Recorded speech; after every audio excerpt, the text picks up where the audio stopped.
بسم اللہ الرحمن الرحیم۔ ناظرین کرام، گزشتہ روز ایک کلپ موصول ہوا جس میں قبلہ استاذی و استاذ العلماء حضرت علامہ مولانا مفتی سید صداقت علی شاہ صاحب بخاری زیدہ شرفہ کی طرف سے کی جانے والی ایک گفتگو پر تبصرہ کرنے کی کوشش کی گئی۔ قبلہ استاذ گرامی کی اس گفتگو کا عنوان سیف چشتیائی برگردن خطائی تھا۔ اس عنوان کے تحت آپ نے ابو البشر حضرت سیدنا آدم علیہ السلام، جد الانبیاء حضرت سیدنا ابراہیم علیہ السلام اور حضرت سیدنا داود علیہ السلام کی ذوات مقدسہ سے خطایا کی نفی کے حوالہ سے مفسرین کرام اور علماء اعلام کے اقوال کی روشنی میں مدلل اور مبرہن کلام فرمایا، اور بالخصوص حضور خاتم النبیین سید الانبیاء والمرسلین ہمارے آقا و مولا صلی اللہ تعالی علیہ وآلہ وسلم کی ذات اقدس سے سفر حدیبیہ اور یمامہ کے حوالہ سے خطا کی نفی کے متعلق رئیس المجددین امام المسلمین فاتح قادیانیت حضور قبلہ عالم گولڑوی قدس سرہ العزیز کی تصنیف لطیف سیف چشتیائی کی عبارت کو بطور دلیل پیش کیا، اور دوسری عبارت یعنی جس میں حدیبیہ والے واقعہ میں رسول پاک علیہ الصلوۃ والسلام سے خطا کی نفی کی گئی ہے، وہ کس ہستی کی ہے؟ یہ آپ کے سامنے سیف چشتیائی رئیس المجددین امام المسلمین مامور من الرسول فاتح قادیانیت حضرت اعلیٰ سیدنا پیر مہر علی شاہ صاحب رضی اللہ تعالی عنہ کی تصنیف لطیف ہے۔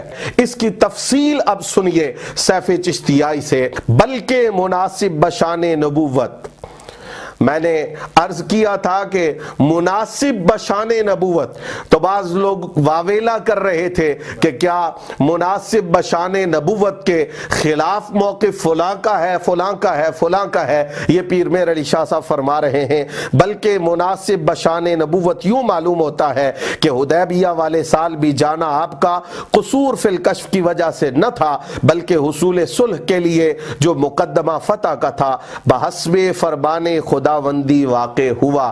پیر صاحب فرما رہے ہیں کہ حضور کا حدیبیہ جانا فرمان خداوندی کے مطابق ہے، اور کچھ لوگ کہتے ہیں کہ یہ خطا ہے۔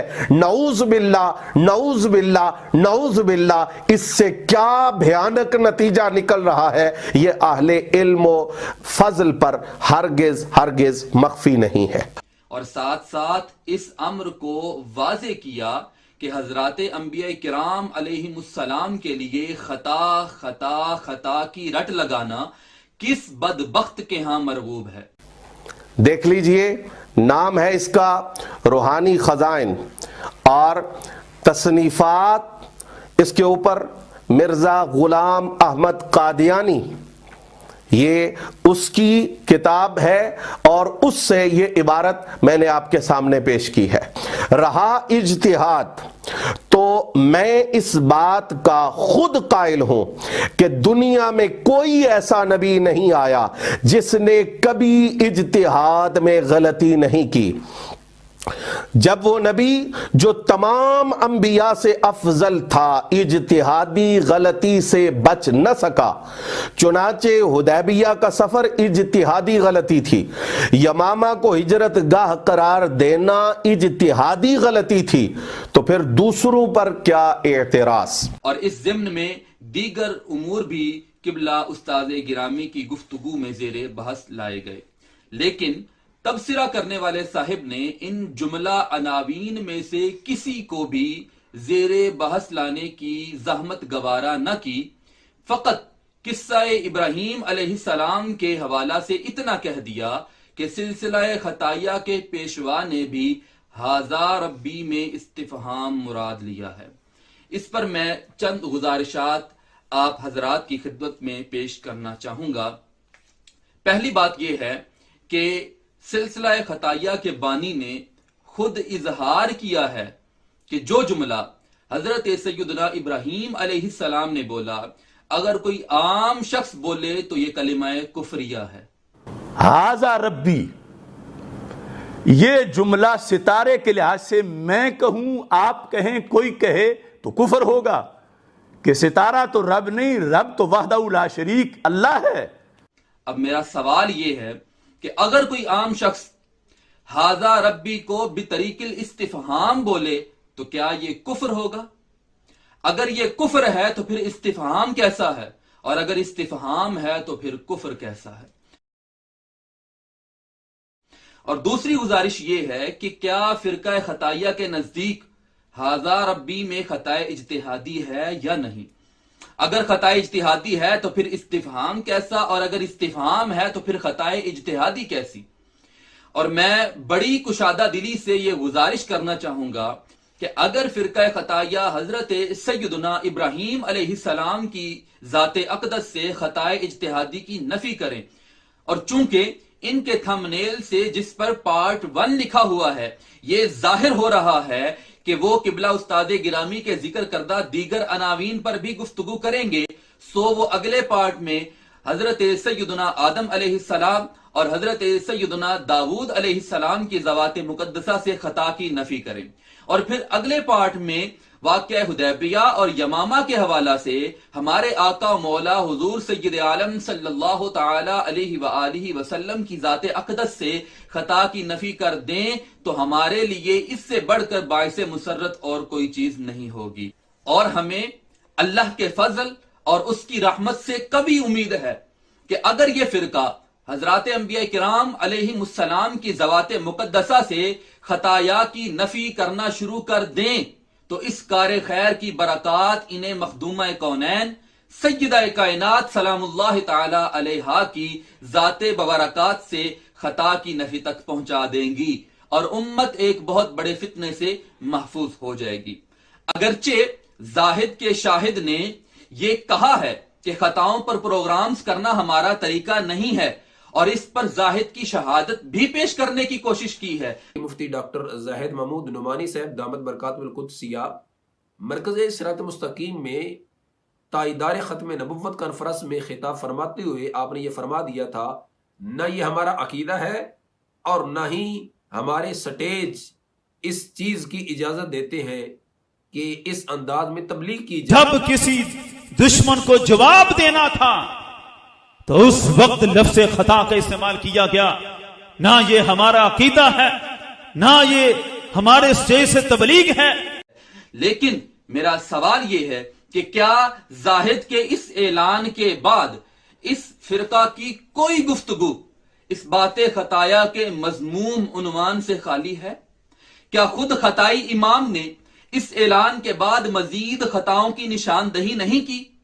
کیا خطائی شیخ الحدیث نے اس اعلان کے بعد حضور صلی اللہ تعالی علیہ وآلہ وسلم اور جناب صدیق اکبر رضی اللہ تعالی عنہ کے لیے اسیران بدر کے حوالہ سے نیا مقام خطا تلاش کر کے بیان نہیں کیا؟ بدر کے قیدیوں کے معاملے میں جب اجتہاد پیش کیا گیا تھا تو درست رائے کس کی تھی اور خطا اجتہادی کن سے ہوئی؟ ان نبی صلی اللہ علیہ وسلم اخطا حین عمل برأی ابی بکر۔ اور اگر ایسا ہے تو کیا اس قدر دھوکہ دہی خدمت اسلام ہے؟ اور جناب شاہد خطائی صاحب، آپ نے یہ گلہ کیا ہے کہ قبلہ استاد گرامی نے عصمت الانبیاء فی الاجتہاد سیمینار کے بعد طویل خاموشی اختیار کی ہے۔ جناب صداقت شاہ صاحب بخاری صاحب کی 2 سال تک اونچی سانس بھی نہ سنائی دی، ایک طویل سکوت اختیار کرنے کے بعد دوبارہ سے موصوف میدان میں اترے ہیں۔ تو میں آپ کو یہ بتاتا چلوں کہ قبلہ استاد گرامی کے اس سیمینار پر آپ کے خطائی شیخ الحدیث نے جو تبصرے پیش کیے تھے، بن معین اور یحییٰ بن معین اور یحییٰ بن معین، یحییٰ بن معین میں یحییٰ بن معین ہوں، کہیں کی اینٹ کہیں کا روڑا بھانمتی نے کنبا جوڑا۔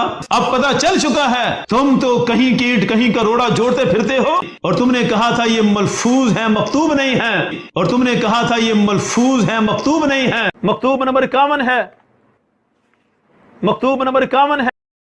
فقیر نے ان کا تفصیلی جائزہ پیش کیا تھا، لیکن اس کے جواب میں آپ کے شیخ الحدیث زید نعمانی نے اتنا سکوت کیا کہ ہمیں یہ بتانا بھی گوارا نہ کیا کہ میں نے ان کی اصلاح کرتے ہوئے جو تصحیح کی تھی وہ درست تھی یا غلط۔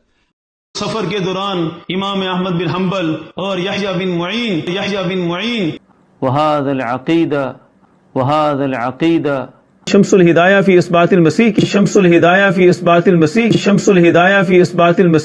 انہوں نے اسے قبول کیا یا رد کیا؟ کیا اب بھی وہ مشہور امام حدیث کو یحییٰ بن معین ہی کہہ رہے ہیں اور حدیث پڑھنے والے تلامذہ کو یہی پڑھا رہے ہیں، یا پھر میرے کہنے پر انہوں نے اپنی اصلاح کر لی ہے؟ کیا حاضل عقیدہ درست ہے یا حاضح العقیدہ درست ہے؟ کیا حضور قبلہ عالم قدس سرہ العزیز کی تصنیف لطیف کا نام شمس الہدایہ فی اثبات المسیح ہے یا شمس الہدایہ فی اثبات حیات المسیح ہے؟ میں زیادہ چیزیں شمار نہیں کرتا، کم از کم ان کے متعلق وہ بتا دیں کہ میں نے درست کہا یا ان کا تکلم صحیح ہے۔ اور میں آپ کی یادداشت میں اضافہ کرتے ہوئے یہ بھی بتاتا چلوں کہ اس سے پہلے بھی آپ کے خطائی امام نے قبلہ استاد گرامی کے حوالہ سے ایک کلپ جاری کیا تھا۔ مجھے بتایا جا رہا ہے کہ اس کا نام صداقت ہے۔ میں حیران ہوں گر صداقت کا یہ عالم ہے تو جھوٹ کا عالم کیا ہو؟ جس کا جواب قبلہ استاد گرامی نے خائن کون ہے کے عنوان سے دیا تھا، لیکن تاحال وہ بھی تشنہ جواب ہے۔ سو آپ ترتیب نزولی میں تیسرے نمبر پر ہیں، آپ سے پہلے آپ کے بانی اور آپ کے شیخ الحدیث اختیار کر چکے ہیں۔